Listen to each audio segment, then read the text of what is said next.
La division a disparu en 15 secondes. Ce que vous allez entendre n'est pas une simple chronique militaire. C'est l'histoire d'un simple professeur de mathématiques qui a transformé les lois de la physique en l'arme la plus redoutable de la Seconde Guerre mondiale. En septembre 1944, cet officier a commis un acte pour lequel le règlement prévoyait l'exécution. Il a anéanti sa propre batterie, brûlé du matériel dernier cri et violé tous les ordres imaginables. Mais pourquoi le général, venu pour le juger, lui a-t-il rendu les honneurs au lieu de le traîner devant un tribunal? Vous découvrirez comment transformer une Katyusha en un gigantesque fusil à pompe, tirant à bout portant, et ce qui arrive au corps humain lorsque l'air alentour devient dur comme du béton. Mais le plus terrible vous attend à la fin. Quel est le prix réel du salut, s'il faut le payer de sa raison? Regardez jusqu'au dénouement. Ces mathématiques bouleverseront votre vision de la guerre. Septembre 1944, Biélorussie. La terre ici ne tremble pas seulement, elle est prise de convulsions, tel un organisme vivant infecté.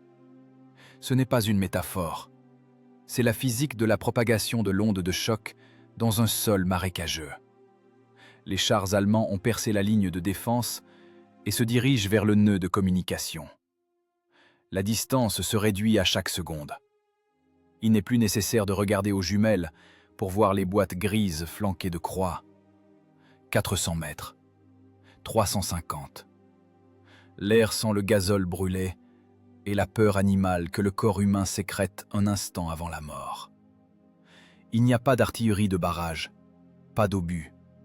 Il n'y a que 4 lanceurs BM-13 qui, selon le règlement, ne sont pas conçus pour le combat à cette distance.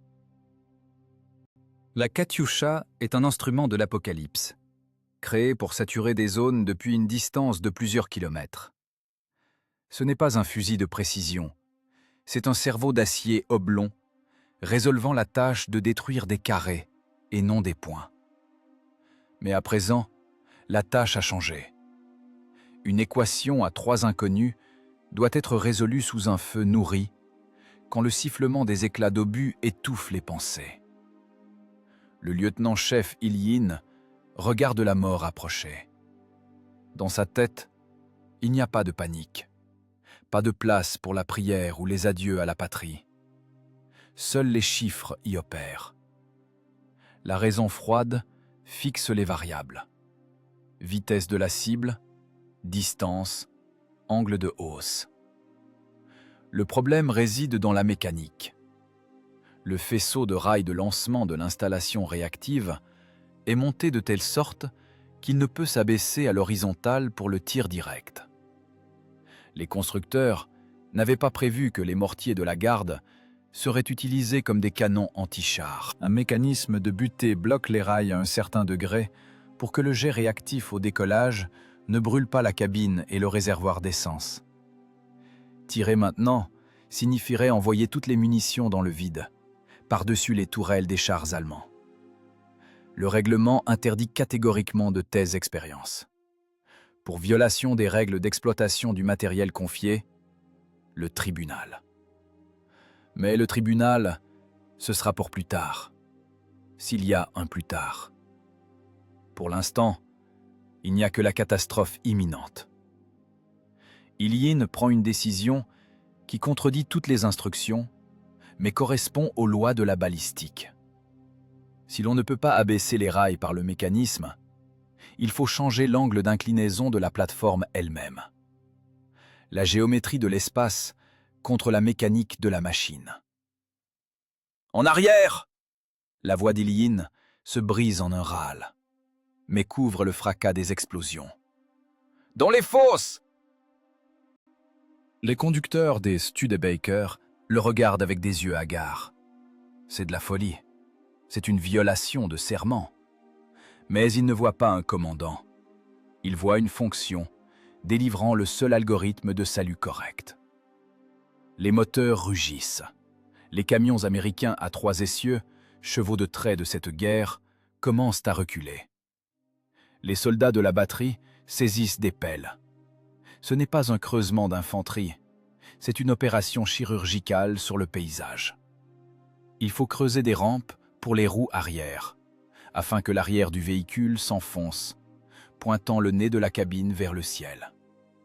C'est le seul moyen pour que les rails se couchent parallèlement au sol.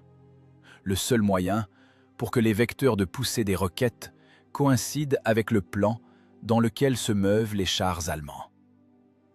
La boue vole au visage. Les pelles grincent sur les pierres. Chaque mouvement est une lutte contre la résistance de la matière. Un obus explosif de calibre 122 éclate à 30 mètres. L'onde de choc renverse 2 hommes. L'un ne se relève pas. Il n'y a pas de sang, mais le corps est mou, comme si on en avait retiré la charpente.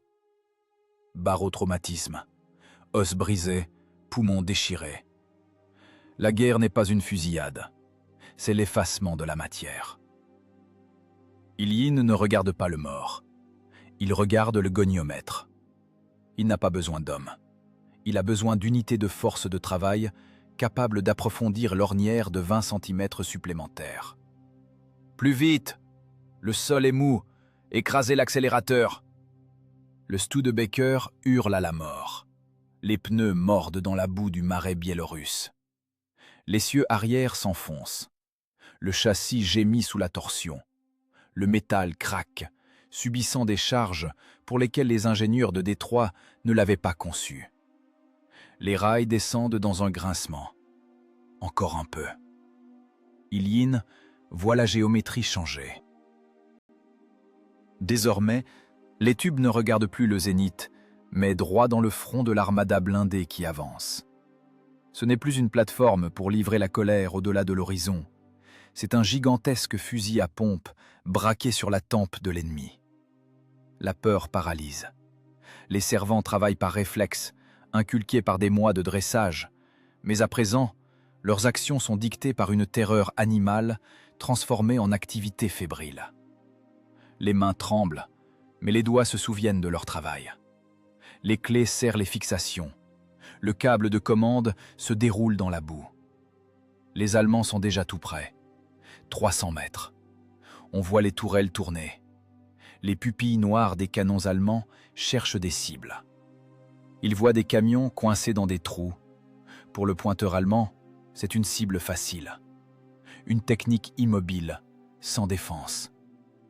Il ne sait pas que dans 1 minute, cette technique transformera le paysage en décor lunaire. Ilyin se tient près du véhicule de tête. Il n'a pas d'arme à la main. Son arme, c'est la connaissance des trajectoires. Il vérifie les données. Une erreur d'1 demi-degré à une telle distance n'est pas critique pour la zone, mais critique pour la vie. Les roquettes M13 pèsent 42 kg chacune. Près de 5 kg d'explosifs.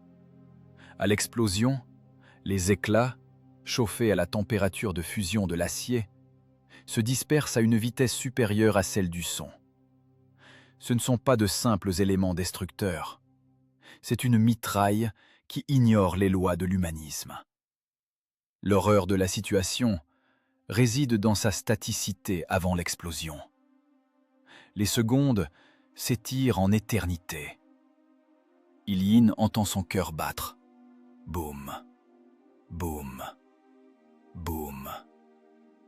Chaque coup décompte le temps restant, jusqu'au moment où soit ils se transformeront en cendres, soit ils transformeront les autres en cendres. Les mathématiques libèrent. Dans la tête, il n'y a pas de place pour la pitié envers soi-même ou envers l'ennemi. Il n'y a que des coordonnées et une trajectoire. Le secteur de destruction est défini. Les chars entrent dans la zone d'anéantissement garantie. Ils pensent être les chasseurs, mais les mathématiques ont déjà prononcé leur sentence. Les rails sont abaissés, les roues dans les fosses. Les machines se sont figées dans des poses non naturelles, comme des bêtes blessées, tapies au sol avant le bond. Les équipages courent vers les abris. Rester dans la cabine ou à côté, c'est du suicide. La température des gaz au départ de la roquette est telle que la peinture fond. La pression sonore déchire les tympans. Ilyin reste pour observer. Il a besoin de voir le résultat. C'est une déformation professionnelle. Il doit fixer l'exactitude de la solution de l'équation. Le silence avant la salve est trompeur. Il est tendu comme une corde, prête à rompre et à fouetter le visage. Les Allemands ouvrent le feu. Une rafale de mitrailleuses soulève des jets de boue près des roues du dernier véhicule. Un obus siffle au-dessus de la tête. Ça a commencé. Le temps s'est compressé en un point. « Feu !» crie Ilyine, mais il n'entend pas sa propre voix. Son ordre n'est pas un son. C'est la fermeture d'un circuit électrique. Contact. Le relais se déclenche. Les allumeurs dans les culots des chambres de combustion reçoivent l'impulsion. Le carburant solide passe de l'état de repos à l'état de fureur en une fraction de seconde. La pression dans les chambres de combustion bondit à des valeurs critiques. La loi de Newton entre en vigueur. L'action est égale à la réaction.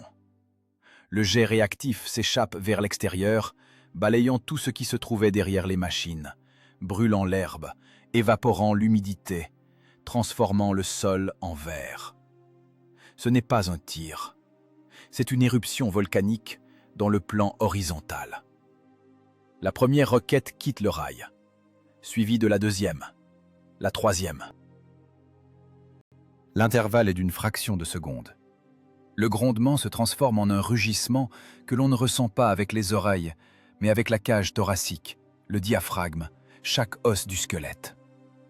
La fumée obscurcit tout. Mais à travers cette fumée, on voit les queues de feu des comètes partant parallèlement au sol. Elles ne volent pas en arc. À cette distance, leur vol est une ligne droite. Une ligne tracée par le crayon incandescent du destin. Les machines dans les fosses tremblent, dansent dans leurs pièges de terre. Les ressorts se courbent. Si les roues n'avaient pas été enterrées, le recul aurait retourné les camions. Les mathématiques d'Ilyine les maintiennent au sol. Les roquettes partent vers la cible. 96 morts foncent à la rencontre du blindage allemand. L'équation est résolue. Reste à voir la réponse. La réponse à cette équation, écrite par le feu dans un marais biélorusse en l'an 1944, a commencé à se former 3 ans plus tôt. Dans une autre vie, dans un autre monde, où le silence se mesurait non pas aux pauses entre les salves, mais au crissement de la craie sur le tableau noir. Juin 1941. Une salle de classe en Russie centrale. L'air y est sec, imprégné de l'odeur de la poussière et du vieux papier. Nikolaï Ilyine est au tableau. Entre ses doigts, un morceau de calcaire blanc. Il trace une parabole, une courbe idéale décrivant le vol d'un corps lancé selon un angle par rapport à l'horizon. Pour lui, c'est une abstraction. La beauté pure de la fonction y en fonction de x. Dans cette formule, il n'y a pas la masse de l'obus, pas la résistance de l'air, pas la densité de la chair humaine que cette parabole doit traverser au point final. C'est une mathématique stérile, la science d'objets idéaux inexistants dans la réalité. Ilyine aime cette pureté. Elle est sûre, elle est prévisible. Si vous n'avez pas commis d'erreur de calcul, le résultat sera toujours juste. Le monde derrière la fenêtre est inondé de soleil. Et le plus grand problème du professeur de mathématiques est l'élève au dernier rang qui n'arrive pas à assimiler les identités trigonométriques les plus simples. Le son qui a détruit cet univers n'était pas une explosion. C'était une voix sortant du haut-parleur. Molotov. Les mots tombaient lourdement, comme des briques, brisant la structure fragile de la vie paisible. La craie entre les doigts d'Ilyine a craqué et s'est cassée. La miette blanche est tombée sur le sol sombre. Ce son, le calcaire qui s'effrite, deviendra le premier son de sa guerre. Plus tard, il l'entendra à nouveau. Seulement, ce ne sera pas de la craie qui se brisera, mais le béton des casemates et les os de l'infanterie. Mais pour l'instant, Il regarde ses mains. Elles sont blanches de poussière de craie. Dans un mois, elles seront noires de graisse à canon et de suie de poudre. Le bureau de recrutement l'accueille par le chaos. Ce n'est pas la structure ordonnée de l'armée, c'est un chaudron bouillonnant de peur humaine et d'inévitabilité bureaucratique. Une odeur de sueur, de tabac bon marché et de laine mouillée. Des centaines d'hommes, arrachés au contexte de leur vie, font la queue devant des tables encombrées de papier. Ici, il n'y a pas de nom, il n'y a que des catégories d'aptitude. Le commissaire militaire, un major fatigué aux yeux rouges de manque de sommeil, regarde Ilyin comme un morceau de viande qu'il faut envoyer dans le hachoir de l'infanterie. Le fusil Mosin est simple. Culasse, détente, baïonnette. Un professeur de mathématiques n'y est pas nécessaire. On a besoin de quelqu'un qui peut courir et frapper.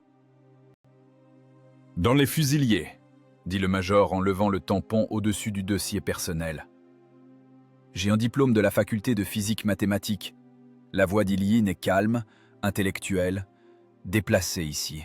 « Je connais la balistique. Théorique. » La main du major se fige. Le tampon ne s'abat pas.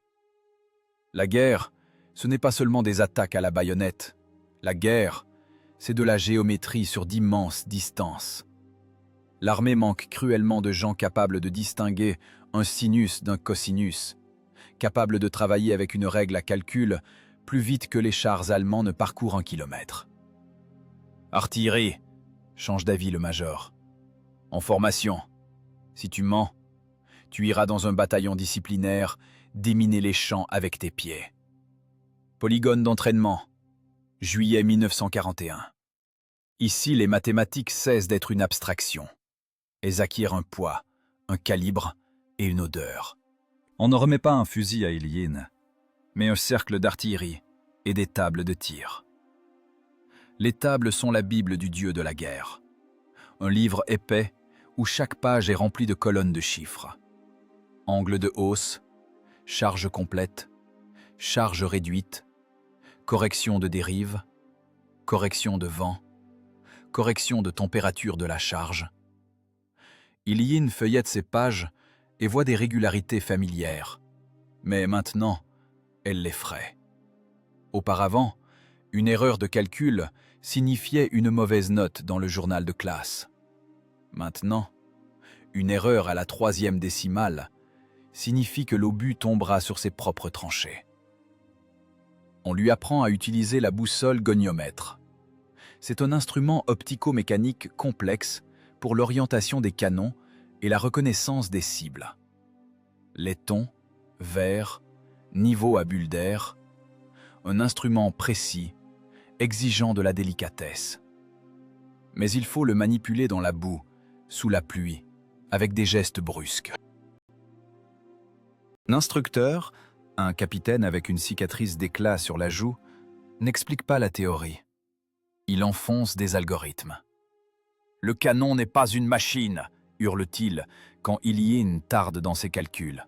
« Le canon est un cerveau d'acier oblong, résolvant la tâche de destruction. Tu es son opérateur. Si tu es lent, le cerveau meurt avec toi. » Premier tir. Obusier de 122 mm, modèle 1938, M30. Trapu, prédateur, sentant le cambouis. Ilyin est au poste de pointeur. Il doit aligner le réticule du panorama avec le point de visée. Ses mains tremblent. Ce n'est pas la peur de la mort, c'est la peur de la responsabilité devant la physique. Il tourne les volants. Le métal refroidit ses paumes. La culasse claque, poussant la douille dans la chambre. « Feu !» Ilyin tire sur le cordon. À cet instant, le monde disparaît. L'onde de choc n'est pas un son, c'est un objet physique dense qui vous frappe à la poitrine, chassant l'air des poumons. La terre saute, renversant les hommes. Le fracas est tel qu'il semble que la membrane séparant la réalité de la folie a éclaté. La fumée, une fumée âcre et jaunâtre de poudre pyroxylée, obstrue le nasopharynx. Ilyin avale l'air par la bouche, essayant de comprendre s'il est vivant. Un bourdonnement dans les oreilles couvre tous les sons du monde. Il regarde devant, là où 1 seconde et demie plus tôt se trouvait le versant herbeux de la colline. Il y a maintenant un ulcère noir, un cratère. La terre est retournée, les racines des arbres dépassent comme des veines brisées. Ilyin s'approche du bord du cratère. Une chaleur s'en dégage. La terre fume. Il voit le résultat de sa formule. Cette même parabole qu'il dessinait à la craie. Seulement maintenant, la variable x est la distance, et la variable y est la profondeur de destruction. Il comprend une chose terrible.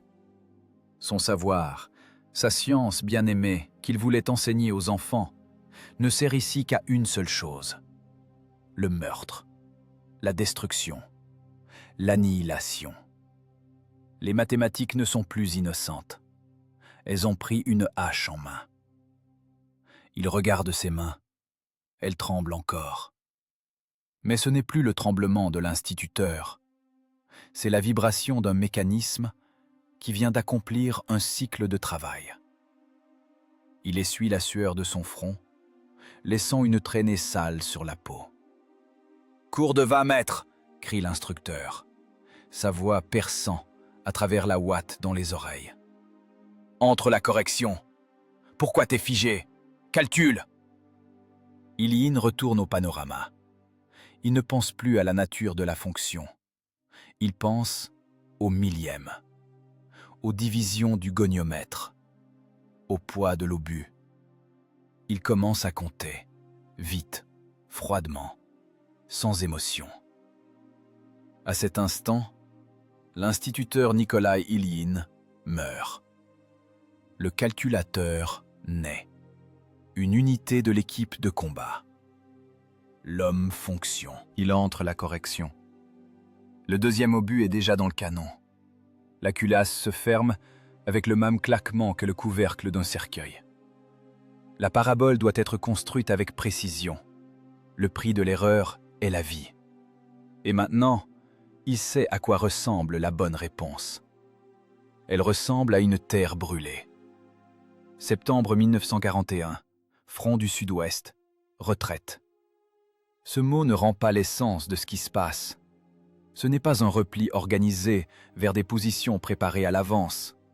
C'est la migration d'énormes masses de métal et de chair vers l'est, poussée par la peur de l'encerclement. Les routes sont engorgées.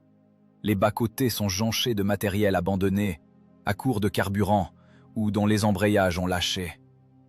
L'air est épais de la poussière soulevée par des milliers de bottes et de roues. La poussière crisse sous les dents, s'incruste dans les plis de la vareuse, se dépose sur l'optique.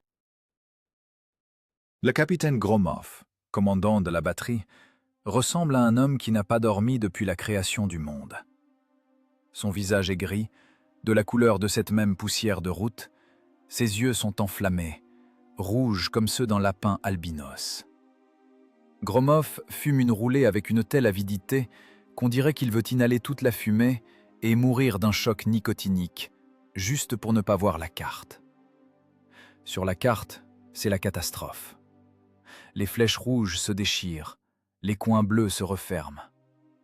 Gromov n'enseigne pas la tactique à Ilyin. La tactique s'apprend dans les académies, où il y a des parquets et du silence. Gromov enseigne la survie de la raison. Il voit comme un ancien professeur de mathématiques tremble. Pas de froid, septembre est encore chaud. Il tremble de la prise de conscience du lien de cause à effet. Ces calculs tuent des êtres vivants. « Qu'est-ce que tu fais, lieutenant ?»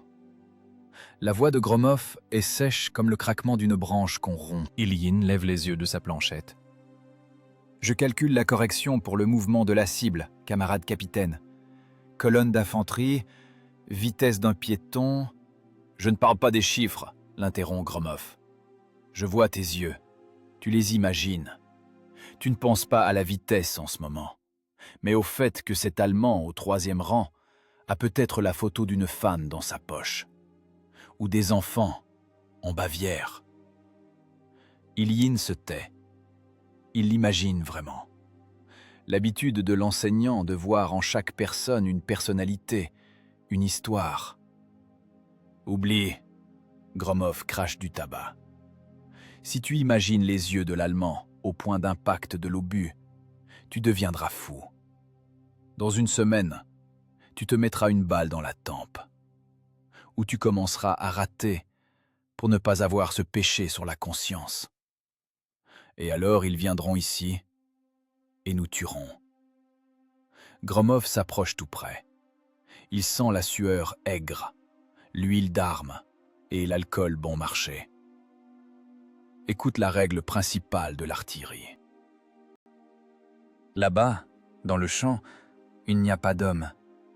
Il n'y a pas de père, pas de fils, pas de musicien ou de charpentier. Il y a des cibles, de groupes et isolés, molles et blindées, immobiles et mouvantes. Ta tâche est de faire coïncider la trajectoire de vol d'un bloc d'acier avec les coordonnées de l'objet. C'est de la géométrie, Ilyin. Seulement de la géométrie. L'horreur paralyse. Les mathématiques libèrent. Il n'y a que X, Y et le temps de vol. 2 heures plus tard, la théorie devient pratique. La reconnaissance rapporte, sur un chemin de terre, parallèlement à la lisière de la forêt, une infanterie motorisée ennemie se déplace. Distance 6 km. Pas de visibilité directe depuis la batterie. Tir depuis des positions fermées. C'est cela, la mathématique supérieure de la guerre. Tuer celui que l'on ne voit même pas. Ilyin se tient à la boussole. Il doit résoudre le problème. Données. Coordonnées de la cible, coordonnées de la batterie, conditions météorologiques. Vent latéral, en rafale, 5 mètres par seconde. C'est important.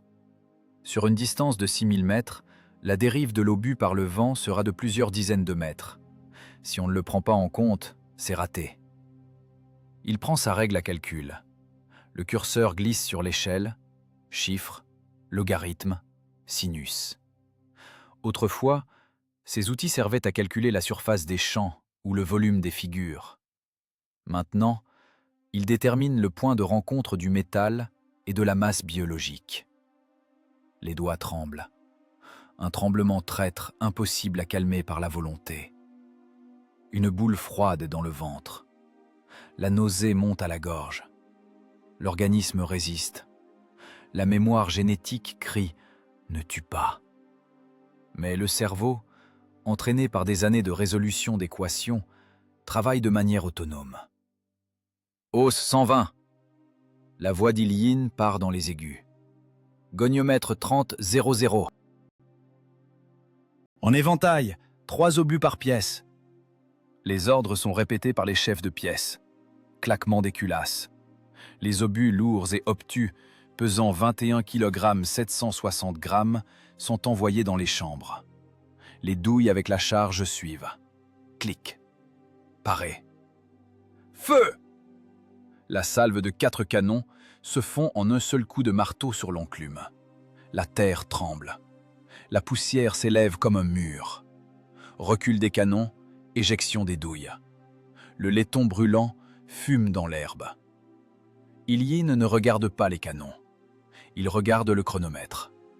L'aiguille court en cercle. 1 seconde. 2. 3. Les obus sont maintenant au point le plus haut de leur trajectoire. Ils sont suspendus dans le ciel, vainquant la résistance de l'air pour commencer leur chute vers le bas. 17 secondes de vol. Une éternité.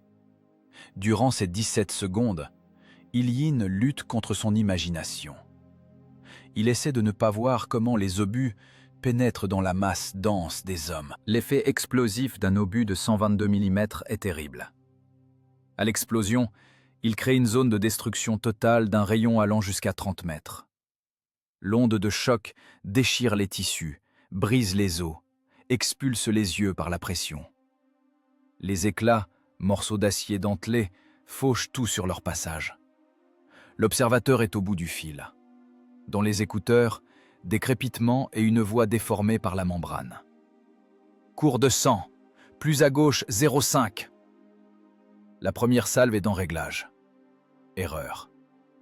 Ilyin sent la sueur couler le long de son dos en un filet glacé. Il s'est trompé dans les calculs. Cela signifie que maintenant, en ces secondes, les Allemands sautent des véhicules, s'enfuient, cherchent des abris. Les cibles vivantes se transforment en cibles difficiles. « Calme », dit Gromov à son oreille. « La correction, vite. Ne pense pas à eux, pense à la formule. » Ilyin expire. Le monde se rétrécit à l'échelle de la règle. Il déplace le curseur. Réduire la hausse d'une graduation. Tourner plus à gauche. Tir rapide. Feu! Deuxième salve. Troisième. Quatrième. La batterie entre en rythme. C'est une chaîne de montage. Les chargeurs, trempés de sueur, les visages noirs, jettent du métal dans les gueules voraces des obusiers. Les pourvoyeurs traînent des caisses. Les chefs de pièce agitent des drapeaux. « Halte! Notez !» La voix dans les écouteurs change. Maintenant, il n'y a plus de tension. Juste un constat factuel. Obus, cible neutralisée, technique en feu, mouvement non observé. Ilyin baisse ses jumelles, bien qu'on ne voit rien à cause de la lisière de la forêt. Le combat est fini. Quelque part là-bas, à 6 kilomètres, sur la route, gît un mélange de ferraille tordue et de chair déchiquetée. Une centaine, peut-être 150 personnes ont cessé d'exister. Et c'est lui qui l'a fait. Pas les soldats qui tiraient sur les cordons, mais lui, l'homme qui a résolu l'équation de la rencontre de 2 points dans l'espace et le temps. La nausée recule. À sa place vient un vide étrange, sonnant. Il regarde ses mains. Elles ne tremblent plus. Le tremblement est parti avec l'humanité.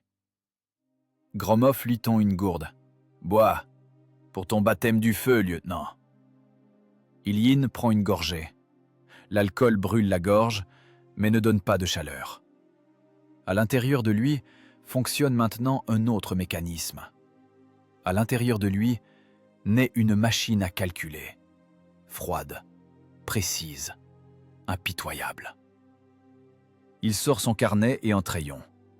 Il faut noter la consommation de munitions. 12 obus par canon. Total 48. 48 variables qui ont été rayées de l'équation de la vie. Il écrit le chiffre 48 d'une main ferme. La mine ne casse pas. L'automne a glissé vers l'hiver 1941, non pas doucement, mais par un à-coup, comme si quelqu'un avait coupé le disjoncteur de la chaleur. La bataille de Moscou. Ici, la guerre a définitivement perdu les traits de l'art de la manœuvre et s'est transformée en un travail lourd et monotone, à l'usure. Le paysage a changé. Au lieu de la boue et du mauvais temps automnal, une croûte de glace dure comme du béton. La température de l'air tombe à moins 30 degrés Celsius. Pour l'artillerie, ce n'est pas un simple inconfort. C'est une altération des constantes physiques. La densité de l'air augmente, la résistance au vol de l'obus s'accroît. Les valeurs des tables, justes pour des conditions normales, deviennent ici, dans le froid, des mensonges. Si l'on n'introduit pas de correction de température, l'obus tombera plus près, n'atteignant pas la cible de plusieurs centaines de mètres. La graisse dans les mécanismes des canons s'épaissit. L'huile de broche se transforme en une colle visqueuse, ralentissant le fonctionnement de la culasse. Les dispositifs de recul, freins hydrauliques absorbant l'énergie monstrueuse du tir, deviennent rigides. Le liquide stéole perd sa fluidité. Chaque tir est maintenant un risque de rupture de l'affût. Le métal à un tel froid devient fragile comme du verre. Les charges de choc que l'obusier avalait sans broncher en été peuvent maintenant fendre la culasse. Le lieutenant-chef Ilyin se tient au poste d'observation. Il porte une pelisse en peau de mouton, Mais le froid le transperce jusqu'aux os. Il ne sent plus ses orteils. Son visage est enveloppé d'une écharpe en laine, couverte de givre par sa respiration. Ses cils collent. Mais son cerveau fonctionne avec netteté, coupant les signaux sensoriels du corps. La douleur, le froid, la faim, ce sont des bruits de fond. Seul compte le signal. Colonne ennemie en direction de Volokolamsk. Aux jumelles, on voit un serpent noir ramper sur la plaine blanche. Infanterie motorisée allemande. Camions, transport de troupes blindées, camions-citernes. Ils avancent en formation serrée, sûrs de leur impunité. Distance, 8 km. Vitesse de la colonne, 40 km à l'heure. Tâche, calculer l'anticipation. L'obus a besoin de temps pour parcourir ses 8000 mètres. 24 secondes de vol. Durant ces 24 secondes, le véhicule allemand parcourra 266 mètres. Si l'on pointe le canon directement sur le véhicule de tête et que l'on tire, l'obus tombera dans le vide, là où les Allemands se trouvaient une demi-minute plus tôt. Il faut tirer dans le vide devant eux, en un point où ils ne sont pas encore, mais où ils sont obligés d'être selon les lois de la cinématique. Ilyine sort sa règle à calcul. C'est son instrument principal. Une réglette en bois avec un curseur et des chiffres. Par un tel froid, toucher les parties métalliques des instruments optiques à main nue est impossible. La peau colle instantanément, s'arrachant avec la chair. Mais travailler avec des moufles sur la règle est impossible. Ilyine retire sa moufle. Les doigts sont blancs, raides, ressemblant à des saucisses congelées. Il déplace le curseur avec peine. Le bois de la règle grince. Le froid change même la géométrie des instruments de mesure. Mais ces microns d'erreur ne sont rien comparés au tremblement des mains. Ilyine se mord la lèvre jusqu'au sang pour ramener sa concentration par la douleur. Vitesse de la cible, angle de site, vent de face, fort. Il freine l'obus, le souffle de sa trajectoire. Encore une variable dans l'équation de la mort. Hausse 108. Goniomètre. Plus à gauche 0,10. Anticipation 2 figures. Les ordres sont transmis à la batterie par téléphone. Le fil repose dans la neige, noir sur blanc, comme un nerf reliant le cerveau et le poing. À la batterie, les soldats travaillent comme des automates. Ils ne voient pas la cible.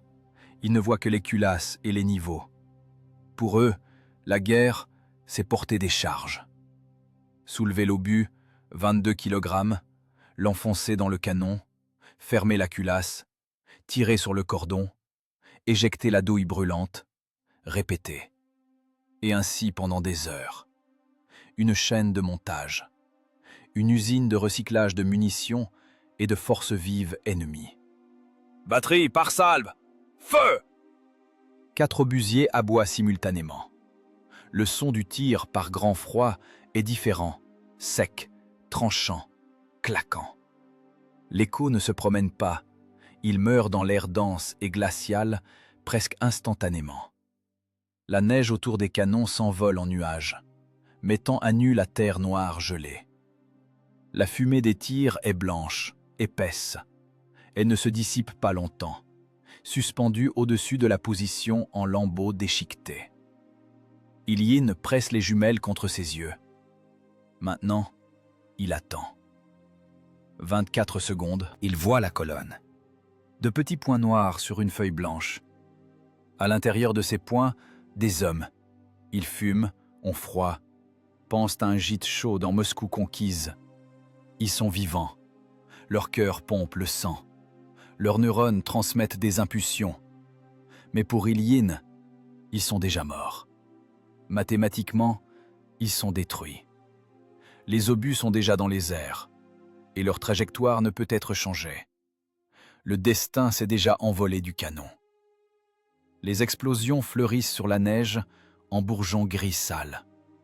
Précis. Les mathématiques n'ont pas failli. Les obus sont tombés en tête de colonne. Le premier camion s'embrase comme une boîte d'allumettes. Il se met en travers de la route, bloquant le mouvement des autres. La colonne s'arrête. Le pli du terrain se transforme en piège. À gauche, la forêt. À droite, un profond ravin. Nulle part où aller. Tir rapide! Feu! Maintenant, plus besoin de calculer l'anticipation. La cible est immobile. Maintenant, c'est juste un travail de zone. Un martèlement méthodique d'explosifs dans un carré donné. Ilyin observe. Dans l'optique, on voit la tache noire de la colonne se transformer en un magma brûlant et grouillant. Les hommes sautent des véhicules, courent dans la neige profonde. Ils s'enlisent jusqu'à la taille. Pour le shrapnel, ce sont des conditions idéales. L'obus explose en l'air, au-dessus des têtes, arrosant tout en bas d'une pluie d'acier de billes de plomb. Sur la neige blanche, les figurines noires tombent et ne se relèvent plus. Des taches rouges s'étalent. Mais de cette distance, on ne les voit pas. On voit seulement l'altération de la blancheur. Ilyin ne ressent pas de triomphe, pas de joie de la victoire. Il n'y a que la satisfaction d'un problème correctement résolu. Comme à l'école, quand la réponse à la fin du manuel coïncidait avec votre solution. Seulement ici, le manuel s'écrit avec du sang.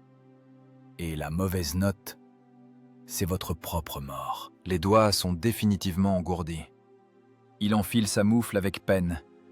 Il faut noter le résultat. Il sort son carnet. Le papier craque sous l'effet du gel. Le crayon laisse difficilement une trace pâle sur la feuille gelée. Colonne dispersée.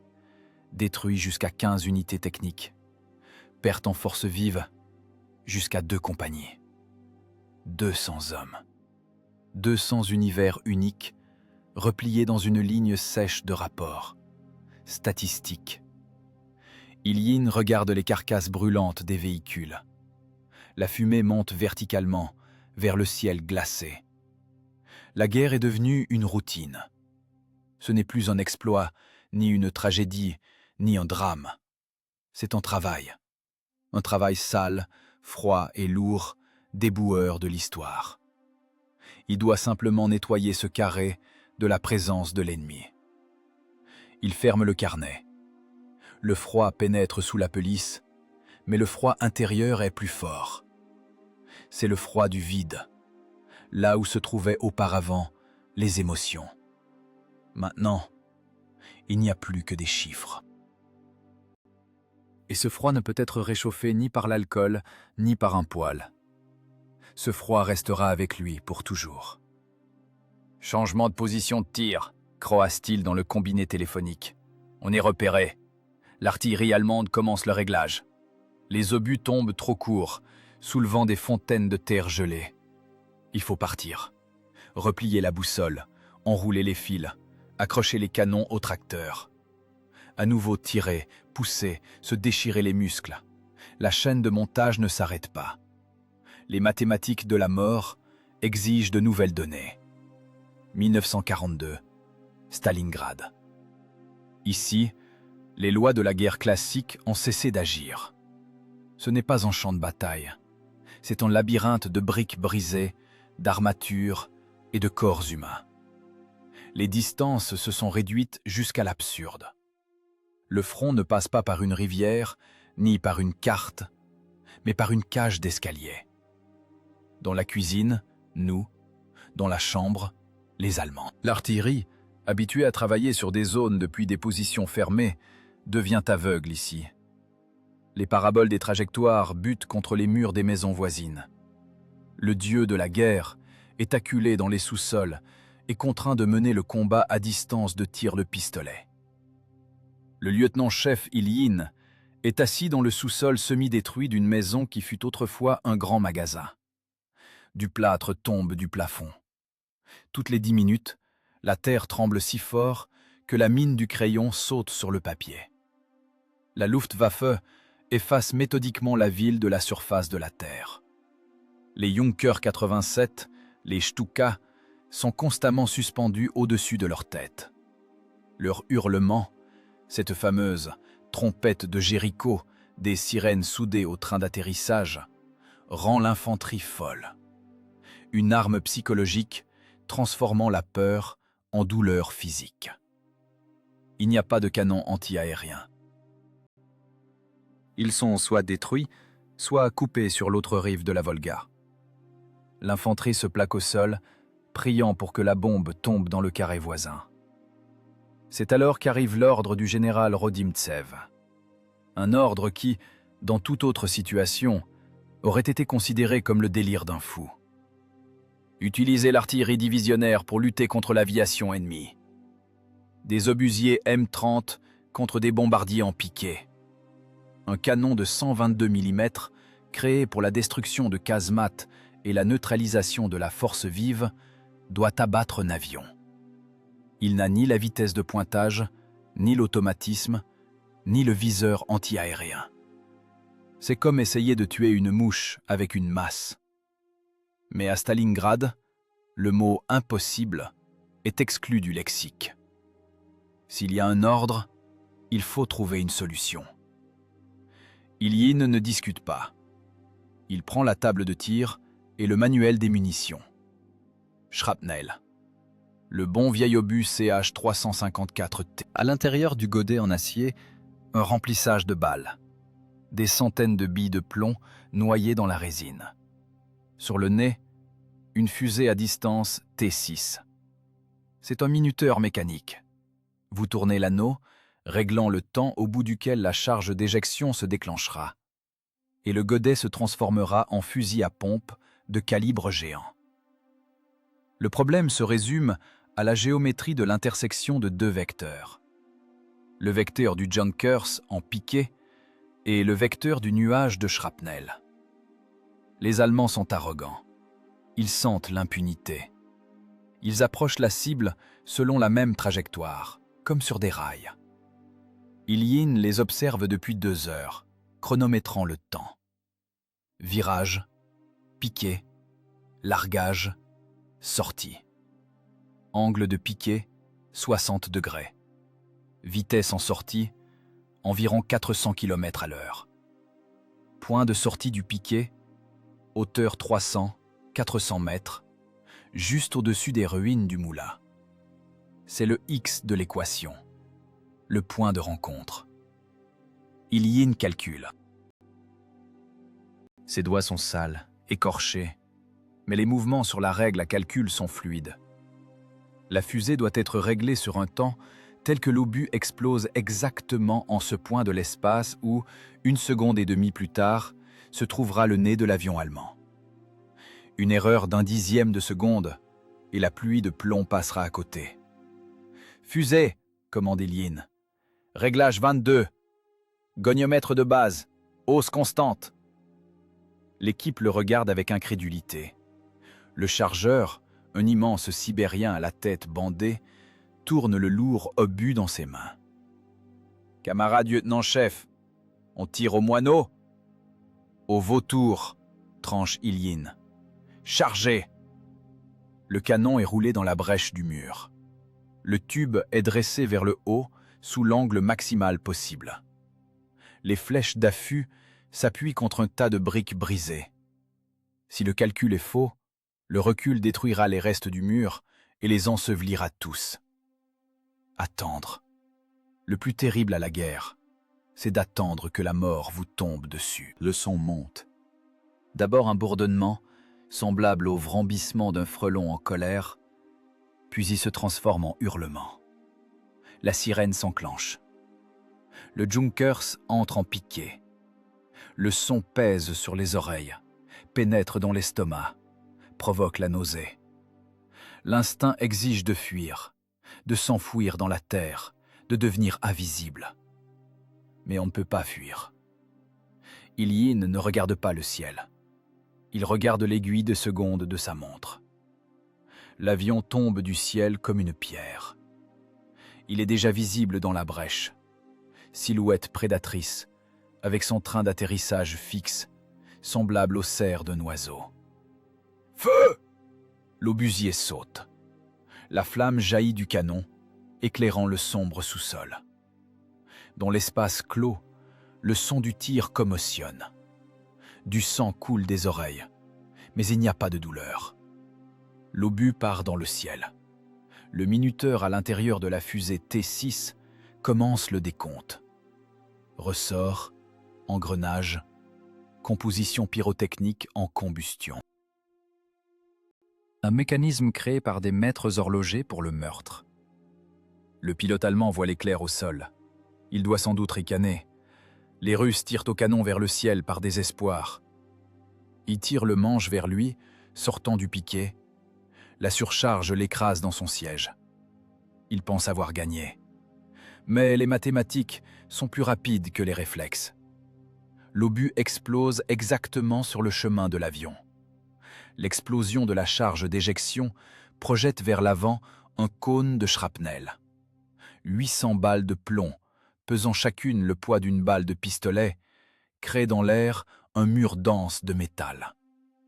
La densité du feu en ce point de l'espace dépasse toutes les limites imaginables. L'avion, à la vitesse de 400 km/h, percute ce mur. Ce n'est pas un combat aérien. C'est la collision d'une boîte de conserve avec une bétonnière. La verrière du cockpit vole en poussière. Le moteur se transforme en passoire. L'hélice, brisant ses pales sur le plomb, devient un moignon inutile. Le pilote meurt instantanément, transformé en hachis par une centaine d'impacts. Le Junkers perd le contrôle. Ce n'est plus une machine. C'est un morceau de duralumin en feu, n'obéissant plus qu'à la gravité. Il percute le bâtiment voisin, s'éparpillant en un feu d'artifice ardent. Une aile, arrachée par le choc, tombe sur la chaussée avec un fracas ressemblant à des applaudissements. Silence.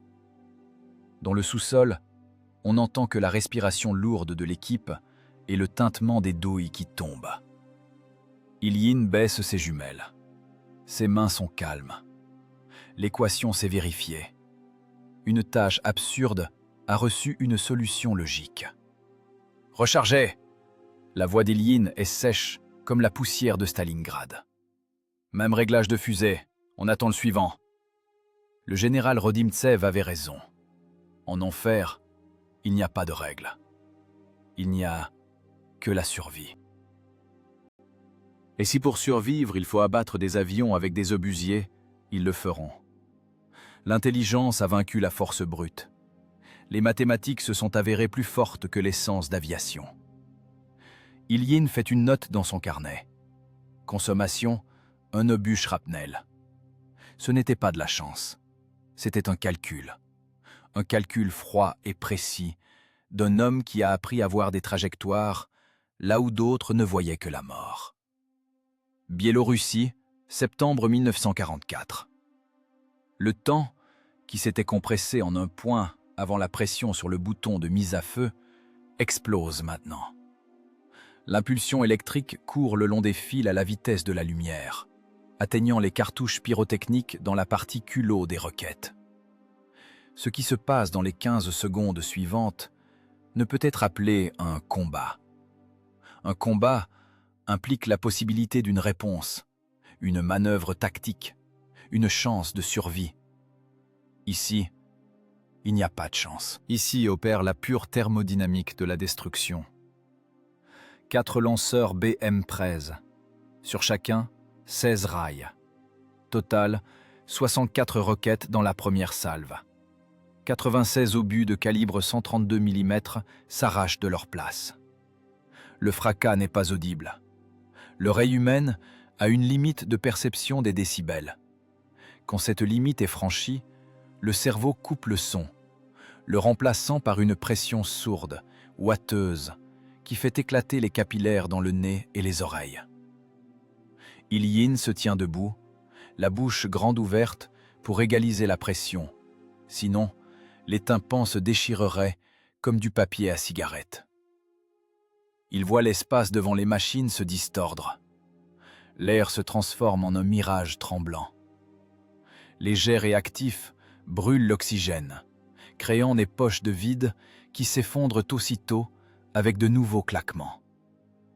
Les Studebaker, enfoncés par leurs essieux arrière dans les fosses, se débattent en agonie. Les amortisseurs sont comprimés à fond. Les châssis grincent, le métal gémit, subissant des vibrations extrêmes. On dirait que les camions vont se disloquer en boulons et écrous. La peinture sur les rails commence à faire des bulles et à noircir. La température des gaz émis est de milliers de degrés. L'herbe autour des positions disparaît instantanément, se transformant en cendres grises. La boue dans laquelle sont enterrées les roues cuit en une croûte de céramique. Les roquettes partent avec un intervalle d'une fraction de seconde. Ce ne sont pas des tirs isolés, c'est un flux continu d'acier et de feu. À une distance de 400 mètres, la courbe balistique dégénère en une droite. Les obus ne tombent pas d'en haut.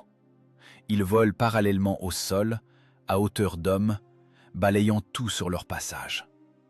C'est un mur d'explosifs et de métal incandescent qui se déplace plus vite que le son. Les tankistes allemands ont le temps de voir l'éclair. Peut-être ont-ils même le temps de réaliser que c'est la fin. Mais ils n'ont le temps de rien faire. Ni tourner la tourelle, ni appuyer sur la pédale d'accélérateur, ni ouvrir l'écoutille. La vitesse de réaction humaine est de 0,2 secondes. La vitesse de vol de la roquette M13 est de 355 mètres par seconde. À une distance de 400 mètres, ils ont un peu plus d'une seconde de vie. Les premières roquettes percutent le char de tête. Détonation. La tête militaire de l'obus contient 4 kg 900 g de TNT. Mais ici, ce n'est pas un seul obus qui agit. Ici, agit le principe de l'addition cumulative des ondes de choc. Des dizaines d'explosions se fondent en une impulsion géante. La BM13 ne perce pas le blindage d'un tigre ou d'une panthère par un jet cumulatif. Elle frappe par l'effet de souffle. Mais la force de l'impact est telle que les soudures éclatent.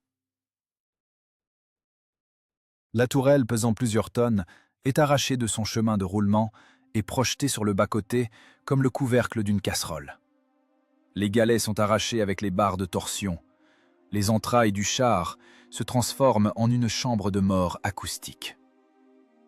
L'équipage ne meurt pas des éclats. Ils sont tués par la différence de pression.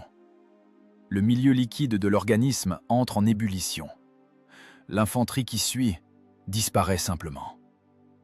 La température à l'épicentre de l'explosion est telle que la matière organique s'évapore, ne laissant même pas de corps. Il ne reste que des ombres sur le blindage et des fragments d'équipement carbonisés. L'onde de choc, à une telle distance, fonctionne comme une presse géante. Elle brise les os, déchire les poumons, transforme les organes internes en gelée, même si l'éclat n'a pas touché la peau. Dans le rayon de destruction de la salve, l'air devient dur. Ce n'est pas une métaphore. La densité de l'air comprimé par l'explosion est comparable à celle du bois. Le choc de ce mur d'air équivaut à un coup de poutre de toute volée. Une tornade de feu recouvre la route. Les arbres le long du bas-côté ne cassent pas. Ils sont coupés à la racine par le flux d'éclats, comme par une faux géante. La terre se soulève en un mur. Le tchernosium, mêlé au métal, à la neige et au sang, reste suspendu dans l'air en un rideau compact. 15 secondes. C'est exactement le temps qu'il faut pour tirer toutes les munitions. La dernière roquette quitte le rail en sifflant, laissant derrière elle une queue de fumée. Et le silence tombe aussitôt. Il est plus effrayant que le fracas. C'est un silence mort, vide, où il n'y a ni chant d'oiseaux, ni vent, ni gémissement de blessés. Il n'y a personne pour gémir. Dans la zone de destruction, il n'y a pas de survivants. Ilyin ôte ses mains de ses oreilles. Il n'entend rien, sauf un tintement fin et perçant à l'intérieur de son crâne. Ce sont les nerfs auditifs surchargés qui chantent. Il regarde ses mains. Du sang suinte dessous les ongles. Il a serré la rambarde si fort qu'il s'est arraché la peau. Du sang goutte de son nez sur la neige sale. Commotion, légère. Il vivra. La fumée commence à retomber, lentement, à contre-cœur, dévoilant l'image de ce qui était auparavant une route. Il n'y a pas de route. C'est un paysage lunaire.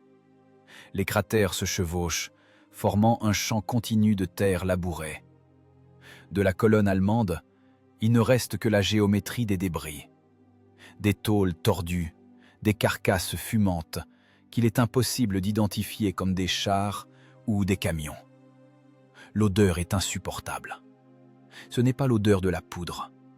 C'est l'odeur douceâtre et écœurante de la viande brûlée, mêlée à l'arôme de caoutchouc brûlé et de fer incandescent.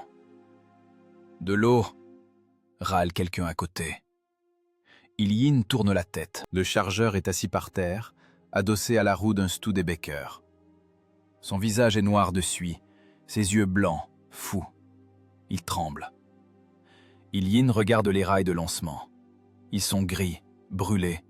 La peinture est partie en lambeaux. Le métal fume encore, refroidissant et craquant. Les machines ont rempli leur fonction. Elles ont livré la colère. Maintenant, ce n'est qu'un tas de ferraille fatigué. Ilyin fait un pas en avant. Ses jambes sont en coton. Il s'approche du bord de la position et regarde aux jumelles, bien que l'optique ne soit plus nécessaire. 400 mètres de désert calciné. Pas un seul coup de feu de l'autre côté. Pas un seul mouvement. Le problème mathématique est entièrement résolu. Le reste est égal à 0. Ce n'est pas une victoire. C'est une annihilation. L'effacement de la matière de la réalité. Ilyin sent monter en lui une vague de vide. Il vient de tuer plusieurs centaines de personnes en 15 secondes. Il n'a pas vu leur visage. Il ne connaissait pas leur nom. Il a simplement entré des coordonnées. « Vérifiez le matériel !» Sa voix sonne sourd, comme sous un oreiller. « Préparation à la marche !» Il sait que les véhicules n'iront nulle part. Les moteurs sont probablement endommagés par l'onde de choc de leur propre salve. Les châssis sont déformés. Mais il doit donner l'ordre.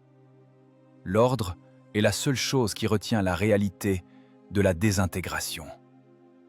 Il sort son carnet. Les doigts n'obéissent pas. Le crayon glisse. Il le ramasse dans la boue. Cible détruite. Munitions épuisées. 2 phrases. Le bilan de la vie de centaines de personnes. Le prix du salut du nœud de communication. Il ferme le carnet et regarde le champ fumant. Il lui semble que la fumée s'assemble en formules. Des intégrales impossibles à calculer. Des équations qui n'ont pas de solution dans le champ de la morale humaine. Le silence après la salve possède une masse physique. Il pèse sur les épaules plus lourdement que les caisses d'obus. L'air autour de la batterie ne tremble plus des jets réactifs, mais il est imprégné d'une odeur impossible à dissiper. L'odeur du métal surchauffé et mourant, et de la matière organique brûlée. 4 lanceurs BM-13 gisent dans leur fosse de terre, comme des squelettes d'animaux préhistoriques trouvés lors de fouilles. Ils sont morts. Le lieutenant-chef Ilyin fait le tour de la position. Il touche le rail du véhicule de tête. Le métal brûle même à travers la moufle en bâche. Les profilés en acier, calculés pour des charges colossales, sont déformés. La géométrie est brisée. La haute température des gaz sortants, réfléchie par le sol lors du tir avec un angle négatif, a fait son œuvre. La peinture n'a pas seulement brûlé, elle s'est évaporée, mettant à nu l'acier gris et calciné. Les roues arrière des Studebaker se sont transformées en boules noires fondues. Le caoutchouc n'a pas supporté le voisinage du plasma. Les ridelles en bois des bennes sont carbonisées et tombent en poussière au toucher. Techniquement, C'est un crime. Ilyin connaît les articles du règlement par cœur. Mise hors service volontaire de matériel de combat, sabotage. En temps de guerre, c'est un article passible de fusillade. Il a détruit sa batterie de ses propres mains. 4 unités de combat, dont chacune vaut des milliers de roubles et des centaines d'heures hommes de travail d'usine, sont transformées en ferraille. Oui, il a arrêté la percée. Oui, les chars allemands brûlent à 400 mètres d'ici. Mais la bureaucratie de l'armée est une machine fonctionnant sur le papier et non sur le sens. Dans le registre, il sera écrit « Perte de la partie matérielle par la faute du commandant ». Le vrombissement d'un moteur déchire le silence ouateux. Une Willys force le passage vers la position. La voiture saute sur les cratères, éclaboussant de boue. Derrière elle, un camion avec la garde. Ce ne sont pas les services de ravitaillement ni les médecins, c'est l'état-major. Ilyin ajuste son baudrier. Ses mains ne tremblent pas. À l'intérieur, le calme glacial d'un homme qui a déjà accepté son destin. Il a fait le choix entre la mort par un obus allemand et la mort par le verdict d'un tribunal. L'équation est résolue, le résultat obtenu. Il ne reste plus qu'à signer le bilan. De la Willys sort un lieutenant général d'artillerie, Voronov. Une figure monumentale, même en tenue de campagne. Une capote sans la moindre tache, des bottes qui brillent comme s'il n'avait pas roulé dans un marais, mais marché sur le parquet du Kremlin. À côté, trottine un aide de camp avec un dossier. La garde se disperse sur le périmètre, encerclant la position. Mitraillette sur la poitrine. Regards inquisiteurs, évaluateurs. Ils ne regardent pas les artilleurs comme des héros, mais comme des suspects. Ilyin fait un pas en avant, porte la main à son calot. Il a essuyé le sang de son nez avec sa manche, mais des traînées brunes sont restées sur sa vareuse. Il a une allure non réglementaire, sauvage. « Camarade lieutenant général, la batterie de mortier de la garde », commence-t-il son rapport. Mais sa voix se brise en un râle. Les cordes vocales sont brûlées par les gaz de poudre. Voronov n'écoute pas. Il arrête le rapport d'un geste. Il va vers les véhicules. Son regard glisse sur les rails tordus, sur les roues fondues dans le sol. Il voit les fosses creusées sous les essieux arrière. C'est un professionnel. Il n'a pas besoin qu'on lui explique ce qui s'est passé ici. Il voit la solution technique. Abaissement artificiel de l'angle de hausse par modification de l'horizontale du châssis. Une solution barbare, suicidaire, géniale. Le général s'approche du bord de la position et lève ses jumelles. Il regarde longuement le champ où fument les chars allemands. La fumée noire monte en colonne dans le ciel gris. Là-bas, dans le champ, gît un bataillon d'élite de la Wehrmacht. Il gît par couches, mélangé à la terre et au fer. Voronov baisse les jumelles et se tourne vers Ilyin. Le visage du général est impénétrable. C'est le visage d'un sphinx décidant qui dévorer et qui laisser passer. « C'est votre travail, lieutenant ?» La voix du général est basse, mais dans le silence après le combat, elle sonne comme un coup de gong. « Affirmatif, camarade lieutenant général. J'ai pris la décision seul. J'en porte la responsabilité. » « Vous avez bousillé le matériel, constate Voronov. Ce n'est pas une question, c'est un fait. Il donne un coup de pied dans un pneu carbonisé. Il s'effrite ensuite. 4 véhicules, des installations flambant neuves. Vous comprenez ce que cela implique ? Affirmatif. Le tribunal. Ilyin regarde le général dans les yeux. Il ne cherche pas d'excuses. Il constate un fait. En mathématiques, il n'y a pas de place pour les supplications. Il y a cause et effet. Voronov se tait. Il sort un étui à cigarette, en tire une cigarette, casse-bec. L'aide de camp approche instantanément un briquet. Le général tire une bouffée, recrachant un jet de fumée. La fumée sent le bon tabac, couvrant l'odeur de brûlé. « Le tribunal, tu dis ?» Voronov plisse les yeux.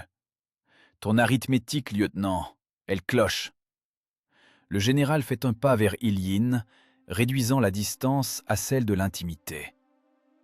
Faisons le calcul. Un Studebaker coûte $6 000 en pré-bail, plus l'installation, disons 25 000 roubles or par machine, 4 machines, 100 000.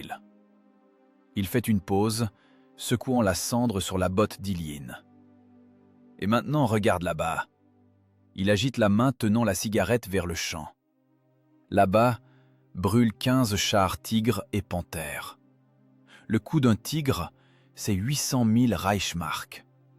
Plus la formation des équipages, plus le carburant, les munitions, plus 2 compagnies d'infanterie motorisée, plus un nœud stratégique de communication qu'ils n'ont pas pris et qui assure le commandement du front. Voronov regarde Ilyine comme un professeur regarde un élève négligent qui a oublié de simplifier une fraction. Si nous échangeons 4 camions contre un bataillon de chars, je suis prêt à brûler tout le parc automobile de l'armée rouge, bon sang. C'est un échange avantageux, lieutenant. C'est une guerre rentable. La tension éclate comme une corde trop tendue. La garde baisse les mitraillettes. L'aide de camp arrête d'écrire dans son carnet et regarde Ilyine avec intérêt. Mais c'est dommage pour le matériel, continue Voronov, sur un autre ton. Un ton d'affaires, d'ingénieur.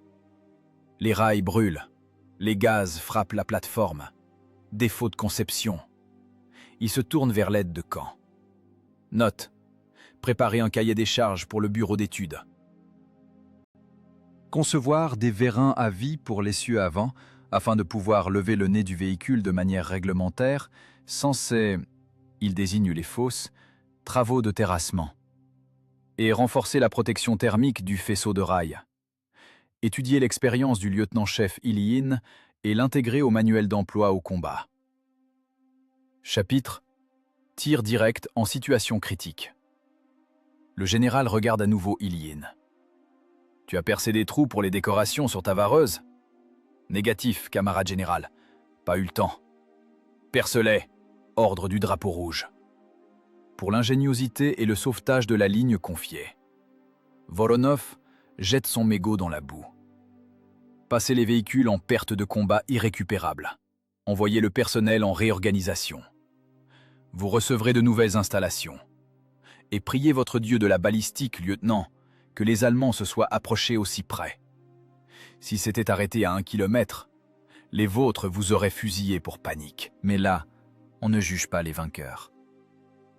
Le général fait demi-tour et marche vers la voiture. Son dos est droit, rigide. Il a résolu l'équation. Il a pesé sur la balance de la guerre le métal et le résultat. Le résultat a pesé plus lourd. La Willys fait demi-tour, inondant Ilyine de gaz d'échappement. Le cortège s'éloigne. Ilyine reste debout au milieu de ses machines mortes. Il regarde ses mains. Elles sont encore noires de suie. Une décoration. Au lieu du peloton d'exécution, une décoration. Il s'assoit sur le marchepied d'un camion brûlé. Le métal est encore chaud, comme le corps d'une bête tuée. Il y a quelque chose de monstrueux dans cette arithmétique. Sa vie, la vie de ses soldats, sa liberté, tout cela ne dépendait pas du bon droit ou de la faute, mais du taux de change de l'acier contre l'acier.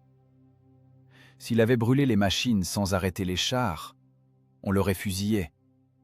S'il avait préservé les machines et battu en retraite, on l'aurait fusillé. Il a marché sur le fil du rasoir, où la largeur de la lame se mesurait à l'épaisseur du blindage d'un char allemand. Il sort sa blague à tabac de sa poche. Ses doigts roulent difficilement une cigarette. Le tabac tombe à côté. La première bouffée brûle la gorge, mais cette fumée semble douce. C'est la fumée de la vie. Il est vivant. Ces hommes sont vivants. Le nœud de communication fonctionne. Quelque part là-bas, à l'arrière, des téléphonistes transmettent des ordres dont dépendent les destins de millions de gens. Et ici, sur un petit coin de terre biélorusse calciné, s'est terminée sa bataille personnelle avec le règlement. Ilyin caresse le bord rugueux du véhicule. « Merci », murmure-t-il. « Pas au général, au fer. Au fer qui est mort à sa place. C'est l'essence de la guerre. Les choses meurent pour que les hommes vivent un peu plus longtemps. Le métal est inconsommable, l'homme aussi. Mais aujourd'hui, les variables se sont additionnées en faveur de l'homme. Un cas rare dans la statistique des grands nombres. L'exception qui confirme la règle. Mai 1945, Berlin. La ville a cessé d'être un point géographique pour devenir un amas de pierres brisées, de poussière et de métal tordu. L'air y est dense, lourd, saturé d'une odeur de décomposition que même le vent printanier ne peut chasser. Ce n'est pas l'odeur de la victoire, c'est l'odeur des conséquences. La géométrie des rues est brisée. Les lignes droites des avenues se sont transformées en courbes chaotiques d'éboulis. Les façades des maisons, privées de murs, grimacent par les trous béants des appartements, exposant les détails intimes d'une vie étrangère désormais morte. Du papier peint à fleurs, un abat-jour miraculeusement intact, un lit d'enfant suspendu au-dessus de l'abîme du 3e étage. Le capitaine Nikolai Ilyin est assis sur l'affût d'un canon anti-aérien allemand de prise, un Flak 88. Le métal est froid, étranger, couvert de la peinture grise de la Wehrmacht. Autour, c'est le Tiergarten. Le parc est transformé en paysage lunaire. Les arbres qui poussaient ici depuis des siècles sont réduits en échardes par le feu d'artillerie. La terre est labourée de cratères si densément qu'il est impossible de trouver un endroit plat pour poser le pied. La guerre est finie. Cette phrase devrait provoquer l'euphorie. Des cris de « Hurrah !», des larmes, des tirs en l'air de toutes les armes. Et il y en a. Quelque part là-bas, près du Reichstag, près de la porte de Brandebourg, l'infanterie danse au son de l'accordéon, boit du schnapps de prise et s'embrasse. Là-bas, c'est la fête des survivants. Mais ici, à la lisière du parc, c'est calme. Ilyin ne fête pas, il fait le bilan. Sur ses genoux repose un cahier usé à la reliure en toile cirée. Le journal des actions de combat du bataillon. Les pages, jaunies par le temps et l'humidité, sont couvertes d'écriture au crayon chimique. L'écriture a changé. Au début, elle était régulière, professorale. Puis, près de Moscou, elle est devenue saccadée, pointue comme un électrocardiogramme. À Stalingrad, les lettres s'enfonçaient dans le papier avec une telle force qu'elles déchiraient la feuille. Ilyin feuillette les pages. Ce ne sont pas des mémoires. C'est le livre de comptes de la mort. Colonne, consommation de munitions. Colonne, cible touchée. Il additionne. C'est une habitude professionnelle de mathématicien. Chercher le nombre final. Il a besoin de connaître le résultat de l'équation qu'il a résolue pendant 4 ans. Il additionne les chiffres. Batterie détruite, bataillon dispersé, colonne brûlée, nœud de résistance neutralisé. Un compte strict était tenu dans le bataillon. La reconnaissance d'artillerie confirmait chaque coup au but. Ilyin passe la mine sur le papier, remuant les lèvres. 500, 3000, 8000. La somme totale s'abat sur lui plus lourdement qu'une dalle de béton. 15 000. 15 000 personnes. C'est la population d'une petite ville de district, comme celle où il enseignait les paraboles et les hyperboles aux enfants avant la guerre. Imaginez une ville, des écoles, un hôpital, une caserne de pompiers, un marché, des centaines de maisons, des parcs. Et voilà que maintenant, cette ville n'existe plus. Elle est effacée, détruite physiquement. Et c'est lui, Nikolai Ilyin, et ses subordonnés qui ont fait ça. Il regarde ses mains, des mains ordinaires. La peau s'est épaissie, la crasse et l'huile à canon s'y sont incrustées, impossible la laver. Sur le majeur, un cal dû au crayon. Ses mains n'ont pas étranglé, et n'ont pas frappé avec une baïonnette, et n'ont pas appuyé sur la détente d'une mitrailleuse en voyant le visage de l'ennemi dans le viseur. Ses mains ont simplement déplacé le curseur d'une règle à calcul. Elles ont tracé des lignes sur une carte. Elles ont écrit des chiffres dans un carnet. L'abstraction tue plus efficacement que la fureur. 15 000 cadavres, c'est le résultat du travail de l'intelligence et non des muscles. Ilyin essaie de réaliser le volume physique de ce chiffre.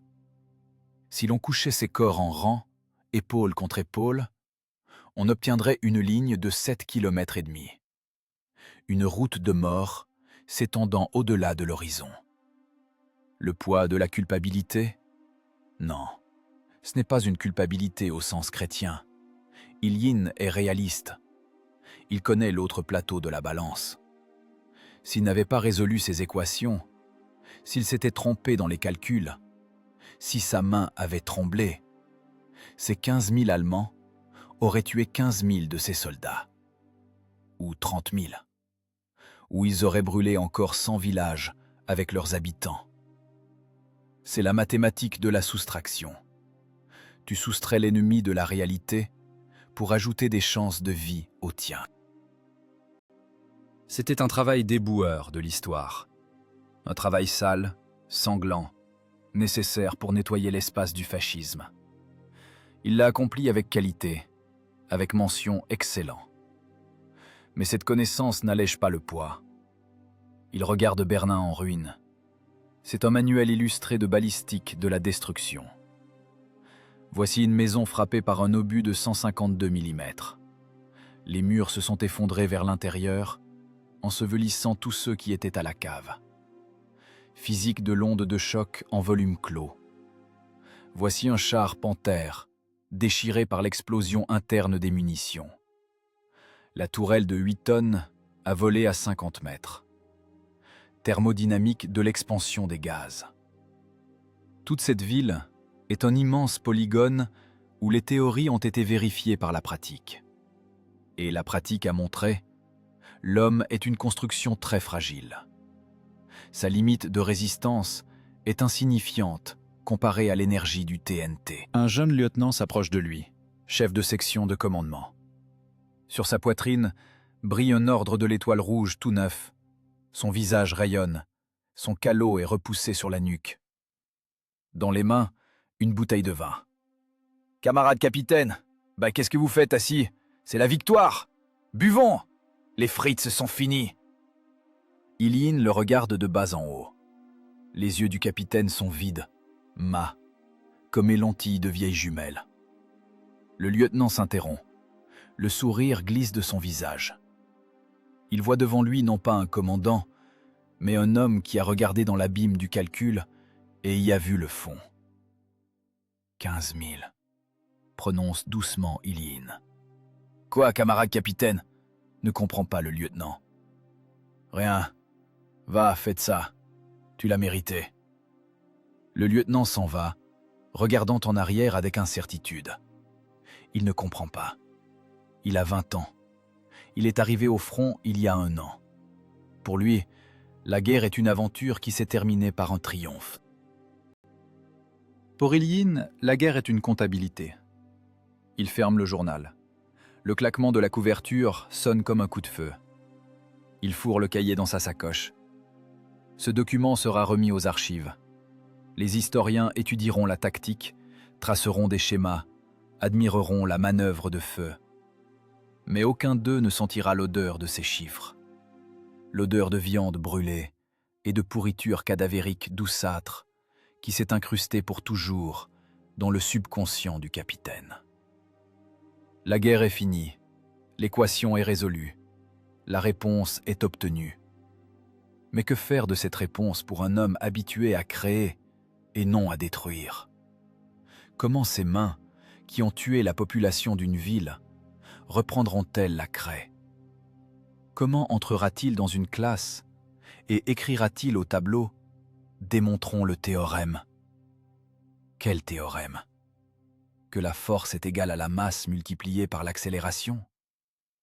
Il l'a prouvé en pratique. Il a vu comment la masse d'un éclat avec l'accélération de la chute libre déchire un corps d'enfant. Le savoir, payé à ce prix, empoisonne. Ilyin sort une cigarette. Il l'allume. La fumée se mêle au brûlis de Berlin. Il est vivant. C'est la variable principale qui est restée dans le positif. Il rentrera chez lui. Il serrera sa femme dans ses bras. Il verra comment on reconstruit les villes. Mais à l'intérieur de lui, à l'endroit où se trouvait autrefois l'âme, il y a maintenant un mécanisme froid, en acier. Un arithmomètre qui ne se trompe jamais. Et ce mécanisme connaît le prix exact de la vie humaine. Poids, 70 kg. Volume, 0,7 m3. Coût, 8 kopecks, le prix d'une balle de fusil. Ou 100 roubles, le prix d'un obus. Pas cher. La vie coûte trop peu cher à l'époque des gros calibres. Ilyin se lève de l'affût. Ses jambes bourdonnent de fatigue. Il a 30 ans, mais il se sent comme un vieillard. Il marche sur la brique pilée loin du parc, loin du silence, là où les vivants font du bruit. Il doit réapprendre à être un homme et non une fonction. Mais il sait, il ne sera plus possible d'effacer complètement cette formule de sa mémoire. 1946. La paix. Ce mot est imprimé en gras dans les journaux, mais pour le capitaine de réserve Nikolai Ilyin, il n'a pas de sens physique. La guerre s'est terminée de jure par la signature de la capitulation et des feux d'artifice. De facto, la guerre s'est déplacée de l'espace géographique de l'Europe vers l'espace intérieur de la boîte crânienne d'un seul homme.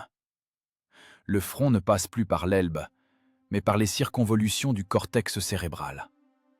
Et sur ce front, il n'y a pas d'armistice. Ilyin est de nouveau à l'école. La même classe, les mêmes pupitres peints en vert, les mêmes portraits de savants au mur. Lobachevski, Kovalevskaya, ils le regardent sévèrement et calmement, comme des gens qui n'ont jamais vu ce que fait le shrapnel à une compagnie d'infanterie en marche. Ilyin est au tableau. Dans la main droite, une craie, dans la gauche, un chiffon. Il écrit l'énoncé du problème. Un train se déplace du point A au point B à la vitesse de 60 km/h. La main se fige. Pour les élèves, ce ne sont que des chiffres. Pour Ilyin, ce sont des données d'entrée pour le tir. Vitesse de la cible, 60. Anticipation. Une brise venant de la fenêtre ouverte fait bouger le rideau et le cerveau calcule automatiquement la correction pour la dérive de l'obus. Il serre la craie. Ses doigts se souviennent non pas de la surface lisse du calcaire, mais de l'acier nervuré des volants de pointage. Tac, tac, tac. Il met des points au tableau, désignant les sommets d'un triangle. Ce son, un coup sec, court, du dur sur le dur. Dans le silence de la classe, ce son déchire les tympans. Ce n'est pas de la craie. C'est le claquement de la culasse d'un obusier de 122 mm. Le métal frappe le métal, enfermant la douille avec la charge dans la chambre. Ce son est le dernier qu'entend l'artilleur avant de tirer sur le cordon. Le son signifiant l'irréversibilité. Ilyin tressaille. La craie casse. « Nikolai Petrovitch, vous vous sentez mal ?» La voix de la déléguée, une fille avec des nœuds blancs, parvient comme d'une autre dimension, à travers la ouate d'une commotion qui n'existe pas en réalité. Extérieurement, c'est un pédagogue impeccable. Costume strict, qu'il porte avec une allure militaire. Toujours rasé, svelte, voix calme, diction nette. Les élèves le respectent et le craignent. Les parents le saluent avec déférence. Ancien combattant, décoré. Il voit la façade. Il voit le héros revenu avec la victoire et qui sème désormais le raisonnable, le bon, l'éternel. Ils ne savent pas qu'à l'intérieur de cette façade se déroule un processus continu de combustion. Trouble de stress post-traumatique. À cette époque, ce diagnostic n'existait pas. Il y avait la notion de commotion, la notion d'épuisement nerveux, mais personne ne savait comment soigner une âme empoisonnée par les mathématiques du meurtre. Les médecins prescrivaient du repos et des sanatoriums. Mais il n'y a pas de pilule contre la mémoire. Le jour, Ilyin tient la défense. Le travail aide. Algèbre, géométrie, trigonométrie. La science exige de la concentration, chassant les images du passé. Il charge son cerveau d'équations, de corrections de cahiers, de plans de cours, pour ne laisser aucun mégaoctet de mémoire libre au souvenir. Il construit des barricades de formules. Mais la nuit vient. La nuit est le temps de la défaite. La nuit, le contrôle de la conscience faiblit, et le subconscient, cette cave sombre de la mémoire, ouvre ses écluses. 1952. Il ne se réveille pas d'un son, mais d'une odeur. Dans la chambre de l'appartement urbain, ça ne sent pas le lilas de la rue, mais le caoutchouc brûlé et la puanteur douceâtre de la décomposition. Cette odeur est si réelle qu'elle provoque un réflexe vomitif.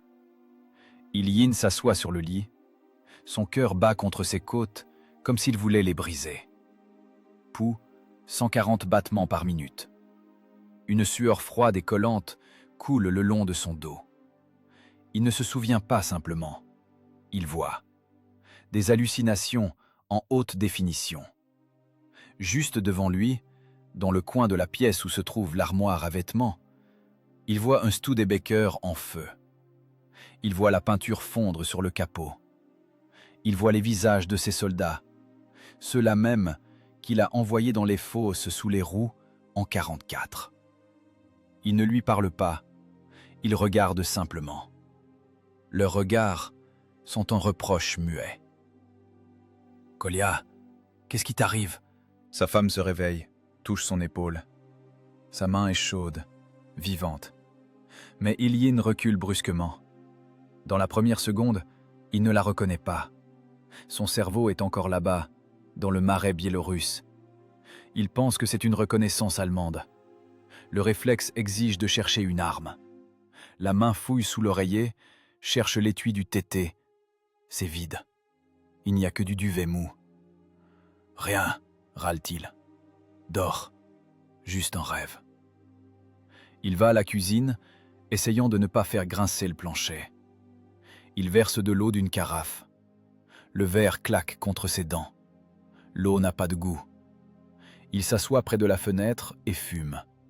Une cigarette après l'autre. La petite lumière rouge dans l'obscurité est comme une balle traçante. Personne ne connaît sa double comptabilité. Pour tous, il est professeur de mathématiques. Pour lui-même, il est un tueur en série dont les crimes sont légalisés par l'État.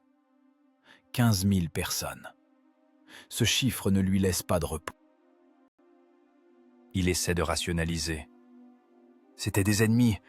Ils sont venus pour nous tuer. Je défendais la patrie. La logique fonctionne le jour. La nuit, la logique est impuissante face à la physiologie de l'horreur.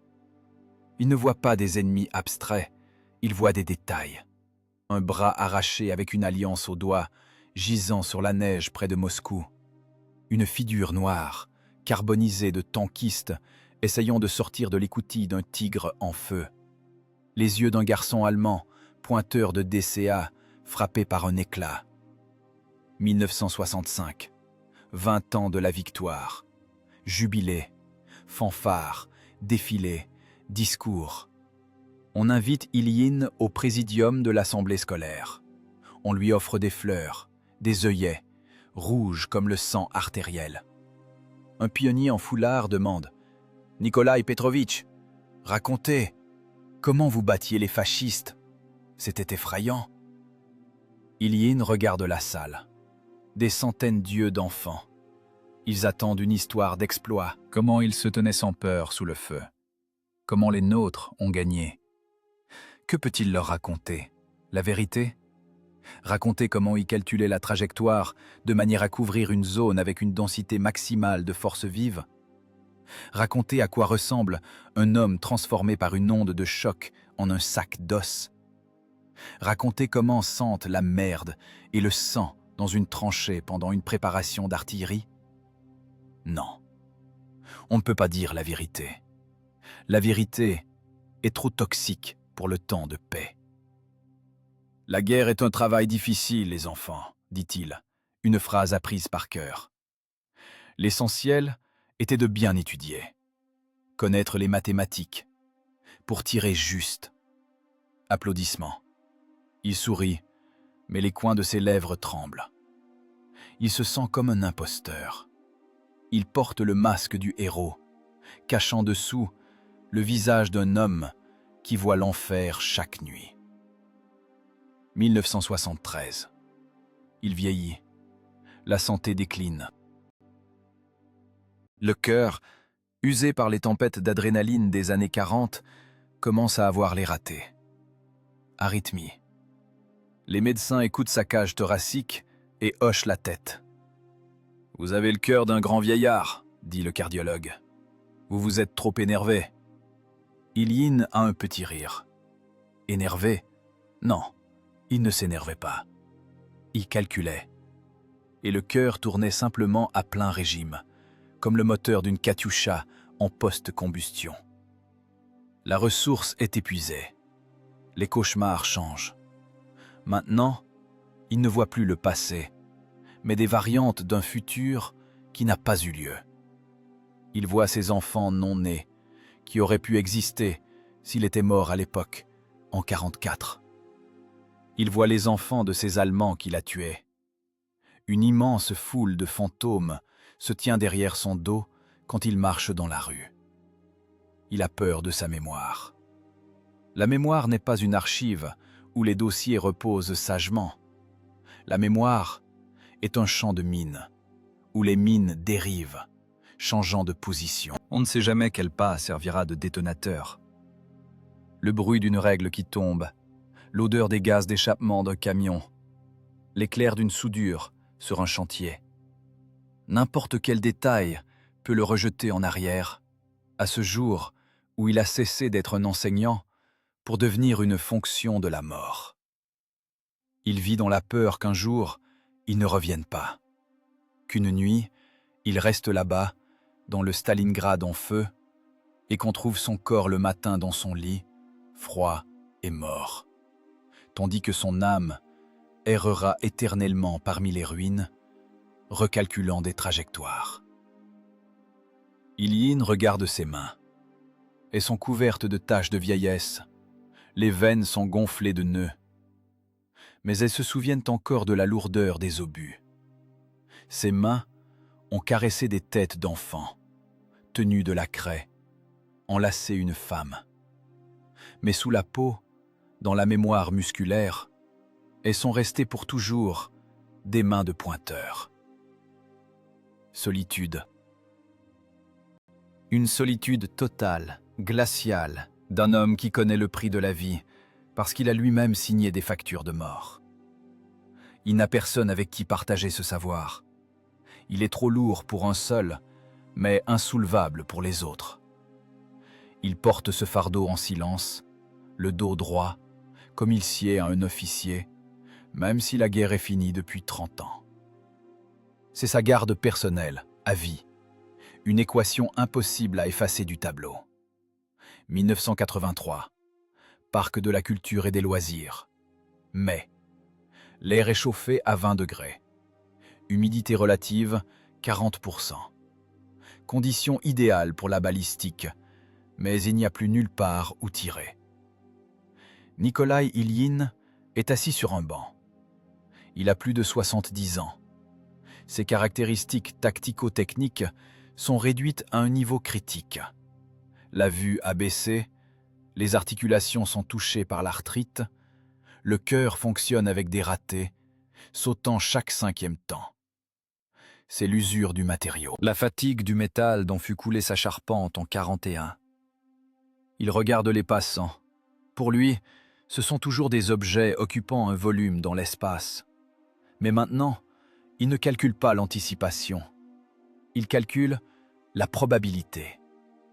Quelle est la probabilité que cet étudiant riant existe si, en 42, près de Stalingrad, un éclat était passé 3 cm plus à droite? La probabilité tend vers 0. La guerre est un gigantesque séparateur qui a trié les variantes du futur. Ilyin sait qu'il a été l'opérateur de ce séparateur. Un jeune homme s'approche du banc. Une trentaine d'années, des lunettes à monture d'écaille, un tube à dessin dans les mains. Ingénieur. Ça se voit à la motricité. Mouvement précis, économe, regard attentif. Il ne ressemble pas à un militaire, mais il a la même concentration. Nikolai Petrovitch Ilyin? La voix est calme, affirmative. Ilyin hoche la tête. Il n'aime pas les contacts inattendus. C'est une violation du périmètre. Permettez-vous que je m'assoie? Je m'appelle Alexei. Je suis le petit-fils du sergent Kovalenko, conducteur du 3e véhicule de votre batterie. Ilyin force sa mémoire. Kovalenko, 44, Biélorussie. Un Studebaker enfoncé dans la boue jusqu'au châssis. Le visage du conducteur, barbouillé de suie, les yeux blancs de tension. « Il est mort ?» demande sèchement Ilyin. « Il est mort il y a 3 ans. Infarctus. Mais il a vécu 68 ans. » Alexei s'assoit à côté. Il pose le tube sur ses genoux. Grand-père racontait souvent ce jour-là. Les fosses. Comment vous les avez forcés à violer le règlement. Il disait qu'à l'époque, vous n'étiez pas un homme, mais une machine à calculer. Que vous voyez les trajectoires à travers tout. Ilyin se tait. Il attend l'accusation. Il attend qu'on lui présente la facture pour les nerfs brûlés, pour les cauchemars nocturnes dont souffrait son subordonné. « Je travaille dans un bureau d'études », continue Alexei. « Nous calculons la résistance des structures porteuses pour des objets civils, ponts, immeubles de grande hauteur. Je vous ai apporté un dessin à voir. » Il ouvre le tube et sort une feuille de papier Wattmann. Il la déplie. Sur le papier, une toile complexe de lignes, des épures de contraintes, des vecteurs de charge. C'est le nouveau pont sur l'Ob. Grand-père disait toujours, sans le lieutenant Ilyin, j'aurais été écrasé dans la cabine. Et ton père n'existerait pas. Et toi non plus. Alexei regarde Ilyin droit dans les yeux. J'ai calculé, Nikolai Petrovitch. C'est professionnel. J'ai estimé la progression géométrique.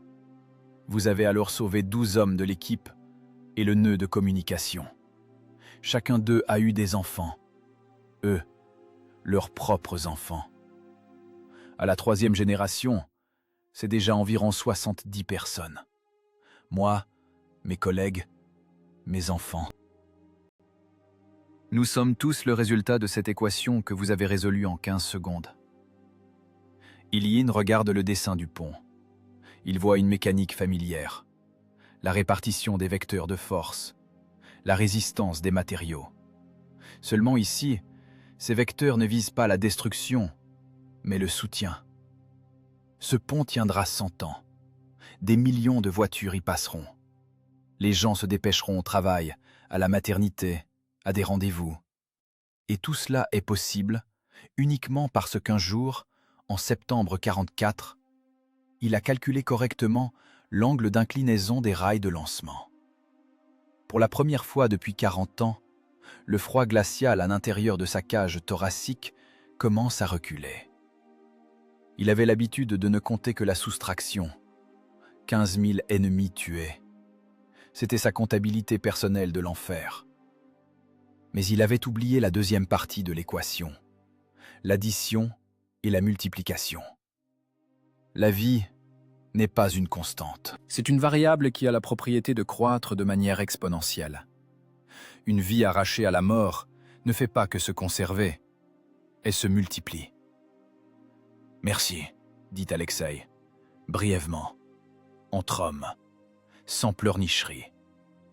Il roule le papier, se lève, serre la main d'Ilyine. La poignée de main est ferme, sèche, chaude. Alexei s'en va. Ilyine le suit du regard. Il ne voit pas un seul homme. Il voit un arbre des probabilités qui se ramifie. Le sergent Kovalenko sauvé est la racine. Alexei est une branche. Le pont est un fruit. Les mathématiques ont enfin abouti. Le bilan est positif. 1987, janvier, chambre d'hôpital. Derrière la fenêtre, la neige tombe, lente et silencieuse, comme celle près de Moscou en 41. Seulement maintenant, elle ne cache pas de cible. Elle recouvre le monde.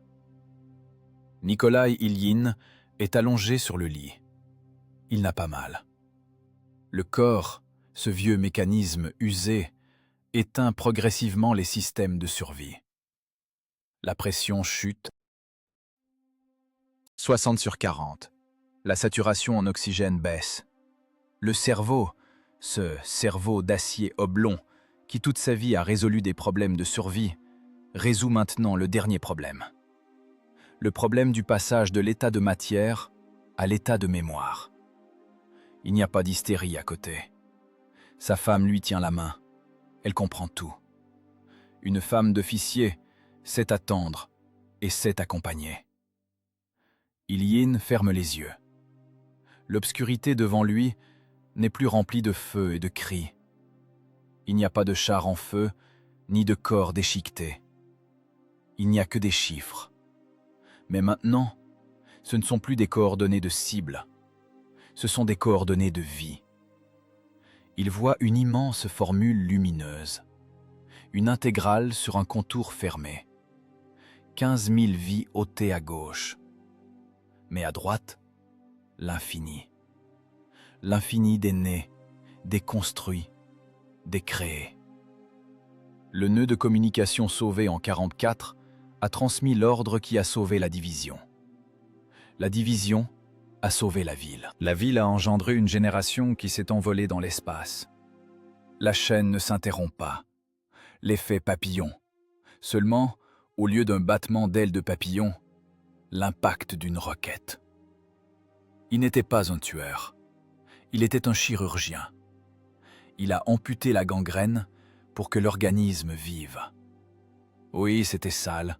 Oui, c'était sanglant. Mais le patient, l'humanité, est vivant. La respiration devient superficielle. Les pauses entre les inspirations s'allongent. L'arythmie laisse place à une ligne plate sur le moniteur. Le bip de l'appareil n'est pas un signal d'alarme. C'est le signal de fin de quart. Le travail est accompli. Les obus sont épuisés.